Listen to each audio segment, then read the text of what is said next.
नमस्कार मित्रांनो, नवीन एका व्हिडिओमध्ये तुमचं सर स्वागत। उद्या भव्य दिव्य महाराष्ट्र केसरीचं पहिलं मान असणारं मैदान। या मैदानामध्ये प्रमुख पैरे कोण आहेत, या मैदानामध्ये समालोचक कोण कोण करणार आहे, या मैदानामध्ये नियम आणि अटी काय आहेत याची संपूर्ण माहिती या व्हिडिओमध्ये पाहणार आहोत। व्हिडिओ कोणताही स्किप न करता शेवटपर्यंत का, आणि जो बैलगाडी क्षेत्रावर प्रेम करतो मनापासून त्या आपल्या व्हिडिओला जास्तीत जास्त सबस्क्राइब करा, जास्तीत जास्त आपल्या चॅनल सुद्धा सबस्क्राइब करा, हा व्हिडिओ जास्तीत जास्त शेअर करा। मित्रांनो, या मैदानामध्ये महत्त्वाचे पैरे कोण कोणते आहेत, नंतर समालोचन कोण करणार आहे, बक्षीस किती हे आपण या थोडक्यामध्ये पाहूया। तर या मैदानाला जवळजवळ 39 वर्षाची परंपरा आहे आणि या मैदानाचा महाराष्ट्र केसरी याचा पहिला मान असणार हे मैदान महाराष्ट्र केसरी। तर या मैदानामध्ये प्रत्येक बैलगाडी मालक हे महाराष्ट्र होण्यासाठी जवळजवळ वर्षभरापासून तयार करत असतो। तर या मैदानात बक्षिसाची रक्कम किती हे आपण थोडक्यामध्ये बघा। तर यामध्ये बक्षिसाची रक्कम प्रथम क्रमांकाचं बक्षीस आहे 1 लाख रुपये, द्वितीय क्रमांकाचं बक्षीस आहे 71,000 रुपये, तृतीय क्रमांकाचं बक्षीस आहे 51,000 रुपये, चतुर्थ क्रमांकाचं बक्षीस आहे 41,000 रुपये, नंतर पाचव्या क्रमांकाचं बक्षीस आहे 31,000 रुपये, सहाव्या क्रमांकाचं बक्षीस आहे 21,000 रुपये आणि क्रमांकाचं बक्षीस आहे 11,000 रुपये। मित्रांनो, हे झाली बक्षिसाची रक्कम। दुसरं पाहायला गेलं तर या मैदानाला समालोचनाचं काम करणार आहे, या मैदानाचं समालोचनाचं काम करणार आहे ज्या समालोचकानं बैलगाडी क्षेत्राला एक वेगळ्या उंचीवर नेऊन ठेवलं ते म्हणजे महाराष्ट्राचा बुलंद आवाज सुनील मोरे, आणि त्याच्यासोबत असणार आहेत विकास सर जगदाळे आणि किरण भिसे। हे तिघजण समालोचनाचं काम पाहणार आहेत। झेंडा पंचाचं काम हे त्यांच्या गावातलीच जवळजवळ 80 वर्ष, जवळजवळ 39 वर्षाची परंपरा आहे। ते त्यांच्या गावातलीच झेंडा टाकण्याचं काम करतात आणि ते उद्याच गावातीलच व्यक्ती झेंडा टाकण्याचं काम करणार आहेत। तर दुसरं पाहायला गेलं तर यामध्ये या फाटीचं अंतर आहे 1000 फुटाचं फाटीचं अंतर आहे, काळं रान असणार आहे आणि उद्या रान कसाच असणार आहे, त्यामुळं जो बैल काळ्या रानाला जास्त पळतो तोच उद्या प्रथम क्रमांकाचा मानकरी होणार आहे। तर उद्या कोणता बैल आणि कोणती जोडी प्रथम क्रमांकाचा मानकरी होईल तुमच्या प्रतिक्रिया कमेंट बॉक्समध्ये।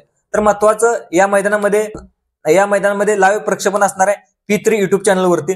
तर दुसरं पाहायला गेलं तर आणि या मैदानामध्ये अटी आणि नियम काय आहेत, तर पाहायला गेलं तर या मैदानामध्ये कोणताही बैल डबल पळवला जाणार नाही। जे बैलगाडी संघटनेने नियम घालून दिले ते नियम यायला लागायचे।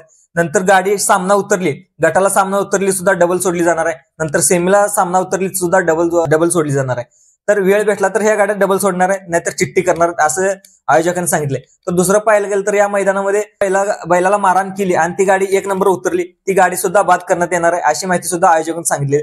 तर दुसरं पाहायला गेलं तर गावातील जे या बैलगाड्या आहेत, संपूर्ण बैलगाडी शर्यतीच कोळे या गावात सुद्धा बैलगाडी शर्यत, पण कोणती त्या कोळे या गावातील गाडी या मैदानामध्ये पळली जाणार आहे आणि कोणाच्या नावावर सुद्धा बाहेर या मैदानामध्ये कोळे या गावातील लोकांच्या नावावरती पळले जाणार आहे, हे सुद्धा रूल्स घालून दिले आहेत। तर दुसरं पाहायला गेलं तर या मैदानामध्ये प्रमुख पैरे कोणकोणते या व्हिडिओमध्ये आपण थोडक्यात पाहूया।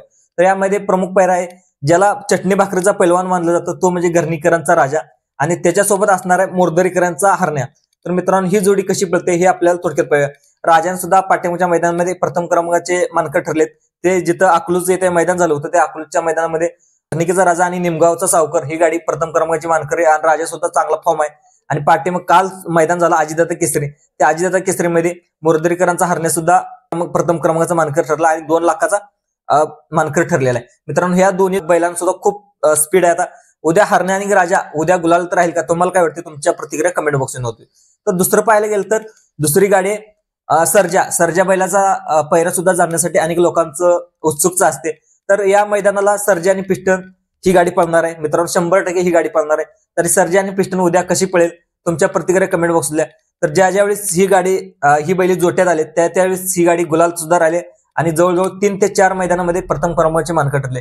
त्या पाहायला गेलं तर कटपळ केसरी मैदान असेल, नंतर अजितदादा केसरी मैदान, कालच्या मैदानामध्ये ही गाडी 1 नंबरला उतरली, पण काही किंचितशी थोडा फॉल झाल्यामुळे सन्मानार्थ बक्षिसाची मानकर ठरली आणि गुलालची मानकर ठरली। तर दुसरं जे भुकुमला मैदान झालं होतं तिथे सुद्धा प्रथम क्रमांकाची मानकर, जवळजवळ 2-4 मैदानामध्ये ही गाडी अतिशय वेगाने पळणारी गाडी। तर उद्या सर्जा आणि पिस्टन पळाले तर गाडी कितवा क्रमांक करेल आणि गुलाल तर राहील का, तुमच्या प्रतिक्रिया कमेंट बॉक्समधल्या।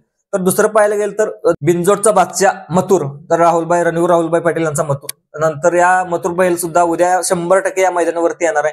उद्या राहुलभाई सुद्धा येण्याची दाट शक्यता आहे। तर मित्रांनो, मथुर हा कोणासोबत पळेल प्रत्येक लोकांना जाणून घ्यायचं असतं। तर मथुर या बैलाचा पैरा असणार 100% महिब्या सदाभाऊ रेट्रे यांचा सदाभाऊ कदम रेट्रे यांचा जो महिब्या बैलासोबत असणार आहे। तर ही गाडी जोडी प्रथमच धावण्यासाठी येते। महिब्या आणि मथुर कसा पळेल, उद्या कितवा क्रमांक ठरेल त्यांच्या प्रतिक्रिया सुद्धा तुमच्या कमेंट बॉक्समधल्या। तर दुसरी गाडी असणार आहे कॉकटेल, कॉकटेल बैल सुद्धा चांगल्या प्रकारे धावतो. काल ही सुद्धा गाडी द्वितीय क्रमांकाची मानकरी ठरली. याच्या अगोदर सुद्धा कॉकटेल फुल फॉर्म मध्ये. तर कॉकटेलचा पैरा असणार आहे एम नानाचा राजा. तर मित्रांनो ही गाडी सुद्धा कशी पळेल तुम्हाला काय वाटतं तुमच्या प्रतिक्रिया कमेंट बॉक्स द्या. तर दुसरं पाहायला गेलं तर गाडी असणार आहे आनंद तारेकर. वादळ सध्या फुल फॉर्म मध्ये. तर वादळच्या गाडी सोबत असतं पैरा तो असणार म्हणजे 4x4 गजा. तर वादळ आणि गजा सुद्धा गाडी अतिशय चांगल्या प्रकारे धावत असते. तर वादळ आणि गजाची उद्या गाडी कशी पळेल तुमच्या प्रतिक्रिया. दुसरं पाहायला गेलं तर जी पाठीमागच्या मैदानामध्ये पाठीमागच्या हिंदकेसरी मैदान पुसेगाव हिंदकेसरी मैदानामध्ये जी प्रथम क्रमांकाची मानकरी जोडी झाली ती सुद्धा गाडी उद्या धावणार आहे रोमन आणि सरदार. तर रोमन आणि सरदारची गाडी उद्या कशी पळेल त्या तुमच्या प्रतिक्रिया सुद्धा कमेंट बॉक्समध्ये. तर जे दुसरं उत्सुकता आहे जी गाडी जवळजवळ 3 वर्ष गावली नव्हती आणि अंतराने सेमी गुलालमध्ये राहत होती. सलग 3 वर्ष गुलालात राहणारी गाडी म्हणजे ते म्हणजे भारत आणि सुंदर. आणि भारत आणि सुंदर उद्या पळणार आहेत. नक्की 100% भारत आणि सुंदर पळणार आहेत. मित्रांनो भारत आणि सुंदर पाहण्यासाठी भरपूर लोक सुद्धा सातारा असेल खटाव असेल नंतर सांगली भाग असेल या भागातून येणार आहेत.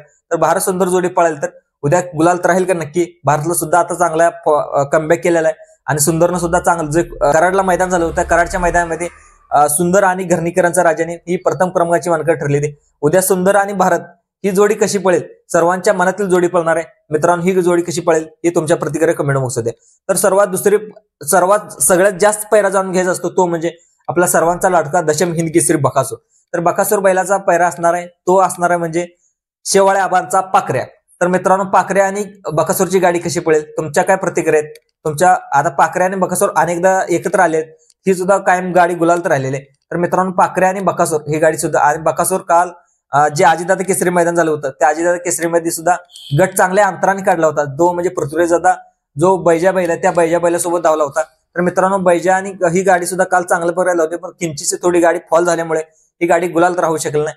तर मित्रांनो आज उद्या बकासूर पाखऱ्या आणि बकासूर कमबॅक करेल का आणि ही गाडी गुलालत राहील का तुम्हाला काय वाटतं तुमच्या प्रतिक्रिया नक्कीच कमेंट बॉक्समध्ये द्या. आणि हा व्हिडिओ आवडल्यास जास्तीत जास्त लाईक करा सबस्क्राईब करा आणि दुसऱ्या लोकांना सुद्धा शेअर करा. धन्यवाद.